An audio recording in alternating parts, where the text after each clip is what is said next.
ফিরেলাম বিরতির পর যে খবরের দিকে নজর রাখবো। বোলপুরে পুড়িয়ে খুন, অগ্নিদগ্ধ স্বামীর মৃত্যু, হাসপাতালে মৃত্যু শেখ আব্দুল আলিমের। একই পরিবারের ৩ জনকে পুড়িয়ে খুনের অভিযোগ। ভাইয়ের স্ত্রীর বিবাহ বহির্ভূত সম্পর্ক জেনে ফেলায় খুন, প্রাথমিক তদন্তে অনুমান তুলেছে। আলিমের ভাইয়ের স্ত্রীকে আটক করেছে পুলিশ। বাড়ির বাইরে থেকে তেল ঢেলে পুড়িয়ে খুনের অভিযোগ। একই পরিবারের ৩ জনকে পুড়িয়ে খুনের অভিযোগ। এই ঘটনার জেরে চাঞ্চল্য এলাকায়।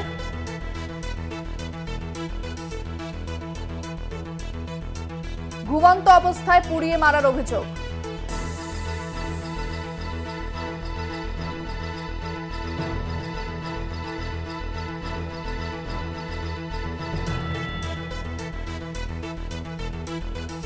বিস্তারিত কথা বলবো, ফোনে রয়েছেন প্রতিনিধি মনা বীরবংশী। মনা, ঠিক কি অভিযোগ উঠে আসছে সামনে? দেখো ইন্দ্রাণী, এই মুহূর্তে দাঁড়িয়ে চাঞ্চল্যকর তথ্য কিন্তু সামনে আসছে। তুমি জানো যে গতকালকেই প্রকাশ্যে এসেছিল বোলপুরের রজতপুর গ্রামে যে নৃশংস হত্যাকাণ্ডের ঘটনা। তুমি জানো যে সেখানে শেখ আব্দুল আলিম, তিনি তার পরিবারকে নিয়ে, স্ত্রী এবং তার 4 বছরের সন্তানকে নিয়ে ঘরে ঘুমিয়েছিলেন।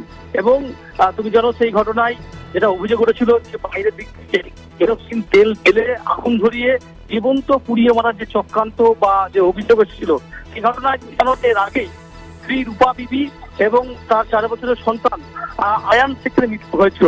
এরপরে প্রায় 80% কিন্তু শরীরে বান হয়েছিল, অর্থাৎ পুড়ে গেছিল শেখ আব্দুল আলিমের। সেই শেখ আব্দুল আলিম তার ইতিমধ্যেই হাসপাতালে মৃত্যু হয়েছে।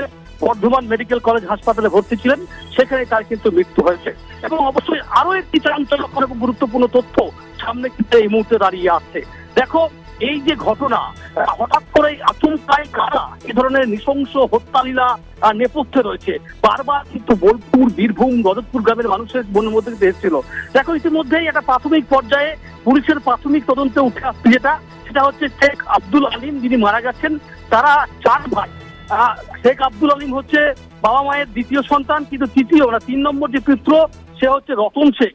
রতন শেখের যে স্ত্রী স্মৃতি বিবি, সেই স্মৃতি বিবির সাথেই রজতপুর গ্রামের পাশের পাড়া, বাঁধপাড়া বলে একটি এলাকা, সেখানেই যেটা জানা যাচ্ছে যে একজন হাতুড়ে ডাক্তার পেশায়, তার নাম হচ্ছে, আমরা জানতে পারছি গ্রাম থেকে, তার সাথেই নাকি অবৈধ সম্পর্ক ছিল।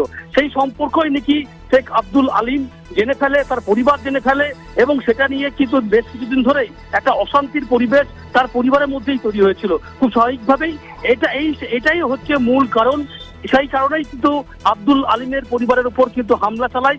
এবং এই ঘটনায় প্রাথমিক পর্যায়ে পুলিশের যেটা তদন্ত প্রক্রিয়ায় উঠে আসছে চাঞ্চল্যকর তথ্য, সেটি হচ্ছে যে এই স্মৃতি বিবি এবং তার সাথে যার অবৈধ সম্পর্ক, সেই হাতুড়ে ডাক্তার, তারাই কিন্তু এই ঘটনার নেপথ্যে রয়েছে।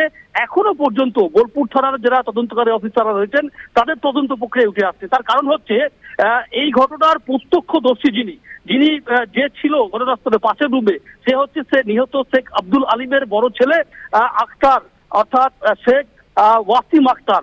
এই ওয়াসিম আক্তার নাকি পুলিশকে এই মানে চাঞ্চল্যকর গুরুত্বপূর্ণ এই বয়ান দিয়েছে। সেই বয়ানের ভিত্তিতেই মূলত এই পুরো গল্পটা কিন্তু উঠে আসছে, পুরো চিত্রনাট্যটা কিন্তু উঠে আসছে। এখনো পর্যন্ত যেটা পুলিশের কাছে, পুলিশ সূত্রে যেটা খবর পাচ্ছি, যে ইতিমধ্যেই স্মৃতি বিবিকে পুলিশ আটক করেছে। পুরো ঘটনায় কিন্তু তদন্ত প্রক্রিয়া চলছে। ইতিমধ্যেই দেখো, কিছুক্ষণ আগেই বোলপুরের মহকুমা পুলিশ আধিকারিক রিকি আগরওয়াল, তার সাথে আমরা কথা বলছিলাম, তিনি বলছেন যে তদন্ত প্রক্রিয়া চলছে, খুব তাড়াতাড়ি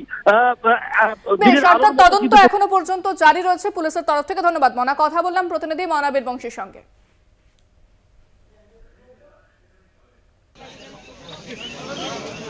বোলপুরে পুড়িয়ে খুন, অগ্নিদগ্ধ স্বামীর মৃত্যু, ঘুমন্ত অবস্থায় পুড়িয়ে মারা হয়। বাড়ির 3 জনকে পুড়িয়ে ফেলার অভিযোগ এমনটা কিন্তু সামনে আসছে এবং পুলিশ ইতিমধ্যে তদন্ত শুরু করেছে।